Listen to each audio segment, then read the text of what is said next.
ৰঙিয়াৰ তৰণীৰ 11 দিনীয়া কাৰ্যসূচীৰে আৰম্ভ হৈছে ৰাস মহোৎসৱস্থলী আৰু ৰাস মহোৎসৱস্থলীত লৈ ইয়াত উখল-মাখল পৰিৱেশে বিৰাজ কৰিছে। 11 দিনীয়া কাৰ্যসূচীৰে ইতিমধ্যে এই ৰাস মহোৎসৱস্থলী আৰম্ভ হৈছে আৰু ইতিমধ্যে উদ্বোধন সম্পূৰ্ণ হৈ উঠিছে। আমাৰ সৈতে তেওঁলোকৰ পৰা কোনে কোনে জানিব বিচাৰিম আচলতে কি ধৰণে আহিব।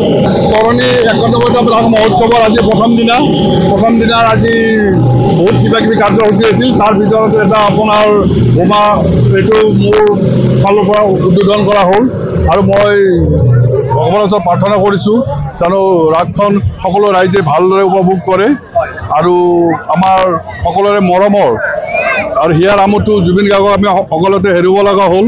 সেইটো কাৰণেও আমি ভগৱানৰ প্ৰাৰ্থনা কৰিছোঁ তেখেতে যেনে ন্যায় পায় আৰু সকলো ৰাইজে এইটো লৈ অধিক অপেক্ষা হৈ আছে ন্যায্য ন্যায় পোৱাৰ কাৰণে আৰু মই ভাবোঁ তেখেতে নিশ্চয় ন্যায় পাব আৰু ভগৱানে এইটো ন্যায়টো তেখেতক প্ৰদান কৰিব। ধন্যবাদ।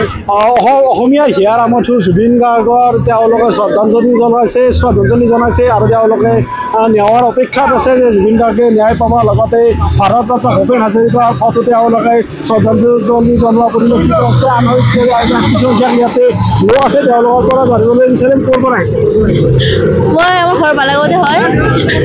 মোৰ লাজ লাগে আচলতে ক'বলৈ ইচ্ছা কৰা নাই। ইয়াতে এতিয়া কেমেৰা চালে দেখুৱাবলৈ অনুৰোধ জনাওঁ। আচলতে আতচবাজীয়ে ইয়াতে জ্বলাই তোলা হৈছে আৰু প্ৰথম দিনাৰ এই কাৰ্যসূচীত বিভিন্ন ধৰণৰ আতচবাজী তেওঁলোকে ফুটাই তেওঁলোকে আনন্দ কৰিছে আৰু অসমীয়াৰ হিয়াৰ আমঠু জুবিন গাৰ্গৰ মৃত্যুৰ পিছত তেওঁলোকে বহুদিন বিৰতিৰ অন্তত আজি কিছু পৰিমাণেৰে তেওঁলোকে এনেধৰণে ওলাই আহিছে আৰু ওলাই আহি আনন্দ ফূৰ্তি কৰা পৰিলক্ষিত আছে। 11 দিনীয়া কাৰ্যসূচীৰে বিভিন্ন কাৰ্যসূচী তেওঁলোকে হাতত লৈছে। সাংস্কৃতিক সন্ধিয়াই হওক অথবা ইয়াতে বিভিন্ন কাৰ্যসূচী হাতত লৈছে। তেওঁলোক সকলো ওলাই আহিছে আৰু ওলাই আহি তেওঁলোকে এই ৰাস মহোৎসৱস্থলীত তেওঁলোকে প্ৰত্যক্ষ কৰিছে আৰু তেওঁলোকে বিভিন্ন কাৰ্যসূচী লোৱা পৰিলক্ষিত হৈছে। মই কেমেৰাখনত দেখুৱাবলৈ অনুৰোধ জনাওঁ। আচলতে ইয়াতে লোকে লোকাৰণ্য হৈ পৰিছে ইয়াতে ৰাস মহোৎসৱস্থলী আৰু ইয়াতে কাজিৰঙাৰ আখৰাত এটি গুহা স্থাপন কৰা হৈছে আৰু এই গুৱাহাটীৰে তেওঁলোকে সকলো যাবলৈ তেওঁলোকে চেষ্টা কৰিছে আৰু সকলোৱে যায় এনেধৰণে তেওঁলোকে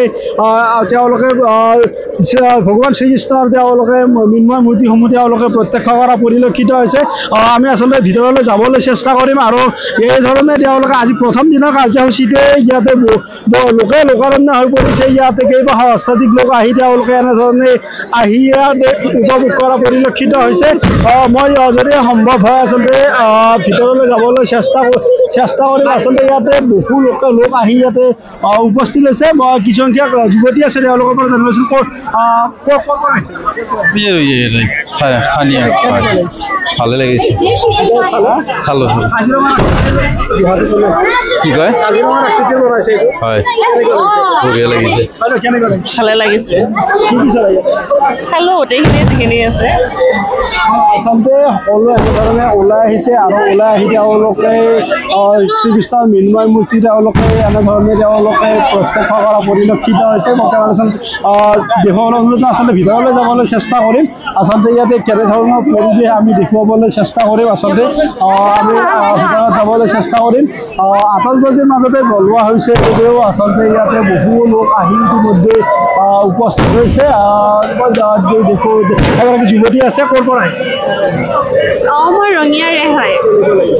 বৰ ভাল লাগিছে হয়। হিয়াৰ আমঠু জুবিন গাৰ্গৰ মৃত্যুৰ পিছত আজি কেইদিনমানৰ পিছত ওলাই আহিছে। জুবিনদাৰ ক্ষেত্ৰত কি ক'ম আৰু আমি আমাৰ ভগৱান হেৰুৱাইছোঁ। আমাৰ সম্পদ এক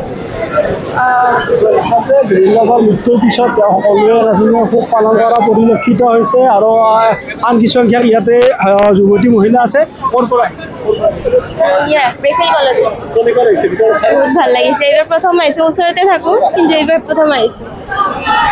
আচলতে এনেধৰণে সকলো ওলাই আহি থকা পৰিলক্ষিত আছে। আমাৰ হয়তো উদ্যোক্তাগৰাকীৰ পৰা জানিব বিচাৰিম কি ধৰণৰ কাৰ্যসূচী ৰখা হৈছে। আজি আমাৰ এইমাত্ৰ মুখ্য দ্বাৰ উন্মোচন হ'ল তৰণী বাৰৰ ৰাস মহোৎসৱৰ বন্তি প্ৰজ্বলন হ'ল, আমাৰ মন্দিৰৰ দ্বাৰ উন্মোচন হ'ল, প্ৰদৰ্শনী দ্বাৰ উন্মোচন হ'ল, আতচবাজি আমি অনুষ্ঠিতভাৱে কৰি আছোঁ। গতিকে আজি অলপ পিছত আমাৰ পূৰ্ণিমাৰ হোম হ'ব।